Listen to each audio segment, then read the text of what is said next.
संसार पुस्तक है। परिचय। प्रस्तुत पाठ हमारी पाठ्य पुस्तक वसंत भाग 1 से ली गई है। इसके लेखक जवाहरलाल नेहरू हैं, जिसका हिंदी अनुवाद प्रेमचंद ने किया है। इसमें बताया गया है कि संसार रूपी पुस्तकों को प्रकृति ने बनाया है। इसके माध्यम से कैसे हम पृथ्वी पर अनेकानेक जगहों से लोगों को समझते हैं। इसके माध्यम से हम कैसे चारों तरफ मौजूद चीजों से कितनी बातें सीख सकते हैं। तो आओ बच्चों, इस संसार रूपी पुस्तक को जानने की कोशिश करते हैं। जब तुम मेरे साथ रहती हो तो अक्सर मुझसे बहुत सी बातें पूछा करती हो और मैं उनका जवाब देने की कोशिश करता हूँ।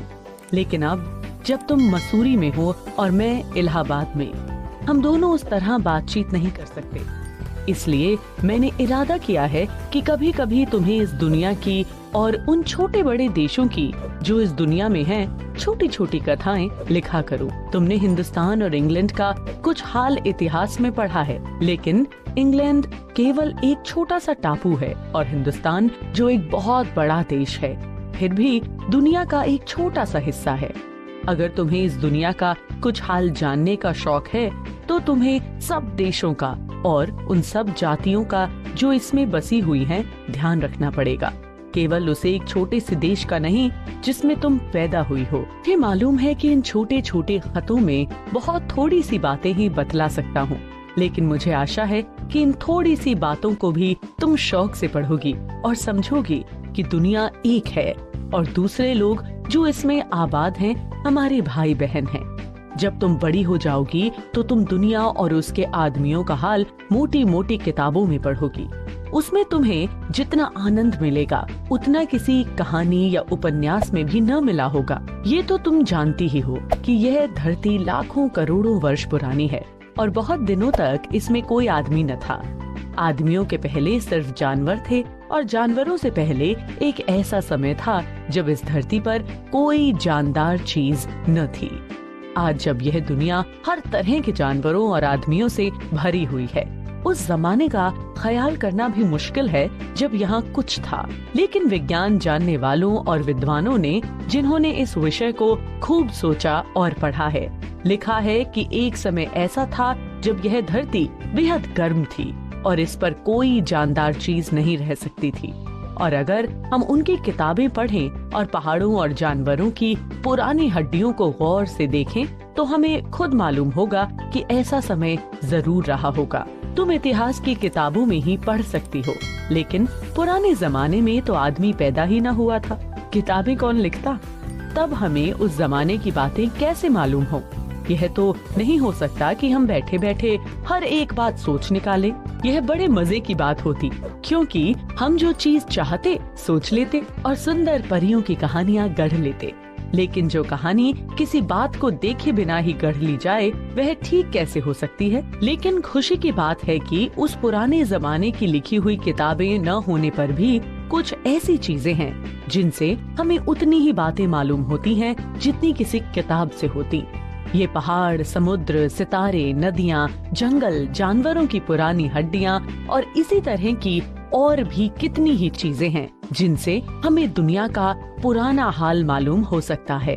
मगर हाल जानने का असली तरीका यह नहीं है कि हम केवल दूसरों की लिखी हुई किताबें पढ़ लें, बल्कि खुद संसार रूपी पुस्तक को पढ़ें। मुझे आशा है कि पत्थरों और पहाड़ों को पढ़कर तुम थोड़े ही दिनों में उनका हाल जानना सीख जाओगी।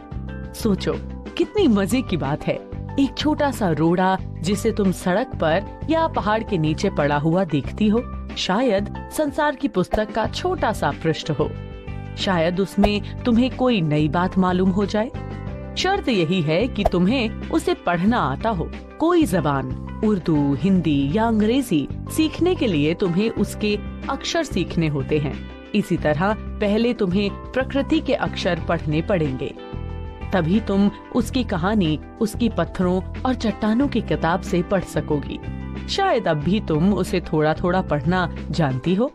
जब तुम कोई छोटा सा गोल चमकीला रोड़ा देखती हो तो क्या वह तुम्हें कुछ नहीं बतलाता? ये कैसे गोल, चिकना और चमकीला हो गया और उसके खुरदरे किनारे या कोने क्या हुए?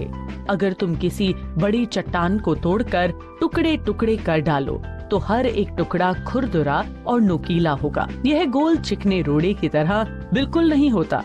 फिर यह रोड़ा कैसे इतना चमकीला, चिकना और गोल हो गया? अगर तुम्हारी आंखें देखें और कान सुने तो तुम उसी के मुंह से उसकी कहानी सुन सकती हो।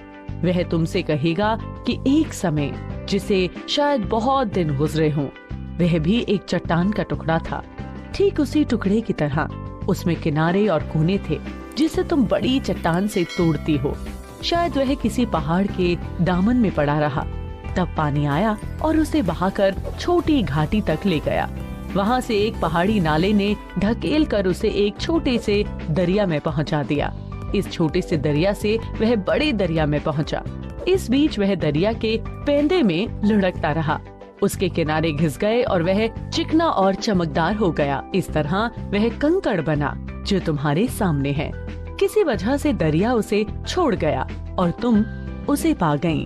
अगर दरिया उसे और आगे ले जाता तो वह छोटा होते होते अंत में बालू का एक जर्रा हो जाता और समुद्र के किनारे अपने भाइयों से जा मिलता, जहाँ एक सुंदर बालू का किनारा बन जाता जिस पर छोटे छोटे बच्चे खेलते और बालू के घरौंदे बनाते। अगर एक छोटा सा रोड़ा तुम्हें इतनी बातें बता सकता है तो पहाड़ों और दूसरी चीजों से जो हमारे चारों तरफ हैं, हमें और कितनी बातें मालूम हो सकती हैं। सारांश। तो बच्चों, आज हमने देखा